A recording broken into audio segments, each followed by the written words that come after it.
আসসালামু আলাইকুম। একটা ভিডিও নিয়ে আসলাম, সেটা হচ্ছে আমার বাসায় চুরি হয়েছে আর কি 29শে জানুয়ারি 5টা 40-এর দিকে। ভিডিওতে দেখতে পারতেছেন যে একটা ছেলে লাল টি শার্ট ব্লেজার পরা, মুখে মাস্ক পরা আমার বাসার নিচে বসে আছে। তো এখানে অনেকগুলা ভিডিও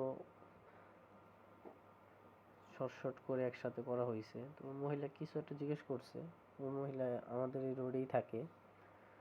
তো ভিডিওটা দেওয়ার কারণ হচ্ছে ফেসবুকে তো অনেক মানুষই থাকে, কারো না কারো চোখে পড়তেই পারে যে ছেলেটা কে, বা কেউ না চিনা থাকলে হয়তো বা কোনো সময় সামনে পড়তে পারে, বা কারো বাসায় নেক্সট টাইমে এরকম করতে পারে।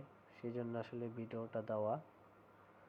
আমার বাসা থেকে একটু পরেই দেখতে পারবেন যে ও একটা এলইডি টিভি নিয়ে বের হবে, আর ক্যাশ টাকা ছিল, ওটা সম্ভবত পকেটেই নিছে, কিছু গোল্ড ছিল। তো ওই দুইটা জিনিস তো আর দেখা যায় নাই, কিন্তু টিভিটা নিয়ে যে বের হয়েছে সেটা স্পষ্ট দেখা গেছে আর কি। তো এই জন্য দিছি আর কি ফেসবুকে। এই যে দেখতে পারতেছেন ও আসতেছে, ওর হাতে টিভিটা, এদিকে ক্যামেরা ও বুঝতে পারছে দেখে এদিকে তাকায় নাই। তো সবার কাছে অনুরোধ থাকবে এটা, এখন সবাই সতর্কভাবে চলাফেরা করতে হবে। যাদের বাসা বাড়ি বা অফিস দোকান যেভাবে সেফ রাখা যায় ঠিক সেভাবেই করতে হবে। ওর সিস্টেমটা দেখেন, ও ডাইরেক্ট আমার বাসায় এসে ঢুকে গেছে। এটা কি আগে কি প্ল্যান করা ছিল কি না আমার জানা নাই। আর ও একলাই আইছে, ওর সাথে কেউ ছিল না। সম্ভবত তখন ঢোকার পরে ও আমার তালা যেটা ছিল রুমের ভিতরে সম্ভবত কিছু একটা দিছে আর কি, যেন কিছুক্ষণ পর তালাটা নিজে নিজেই খুলে যায়। তারপরে দেখবেন যে ও আবার বের হবে, বের হয়ে ওইখানে আবার বসে থাকবে। তো এ হচ্ছে পুরোপুরি ঘটনা।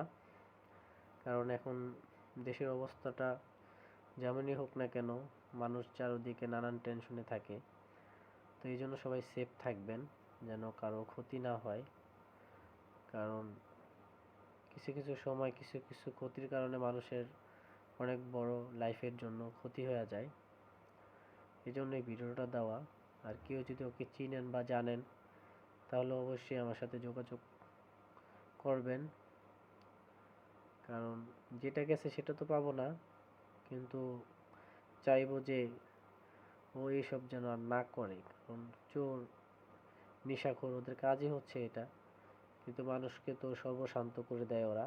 এই যে দেখতেছেন এটা হচ্ছে ওর আসার সময়ের ভিডিও। ওই যে লাল শার্ট পরা, মুখে মাস্ক পরা আসতেছে।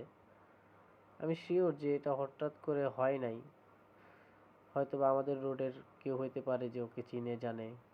তাহলে একটা মানুষ ডাইরেক্ট এসে বাসায় ঢোকে কিভাবে? আসলে তো 2-3 জন আসার কথা। আইসা হয়তো একজন রাস্তায় থাকবে, একজন গেটে থাকবে, একজনের ভিতরে ঢুকবে, এমন কিছু। দেখেন কি সুন্দরভাবে হাইটটা আসতেছে, মানে একবার ভদ্রলোক। কত ভদ্রলোক দেখেন আপনি, মানে বোঝার কোনো উপায় নাই যে সে একজন চোর। তো এই জন্যই আসলে ভিডিওটা দেওয়া। দেখতে পারতেছেন আমি 2-3টা ক্যামেরা একসাথেই করে দেখলাম আর কি। কিন্তু দুঃখের বিষয় চেহারাটা ভালোভাবে ধরতে পারি নাই, কারণ ও যেভাবে আইছে চেহারাটা ধরতে পারি নাই। যদি কারোর চোখের সামনেও পড়ে তাহলে অবশ্যই আপনারা এটার কিছু একটা করার চেষ্টা করবেন। সবাই ভালো থাকবেন। আসসালামু আলাইকুম।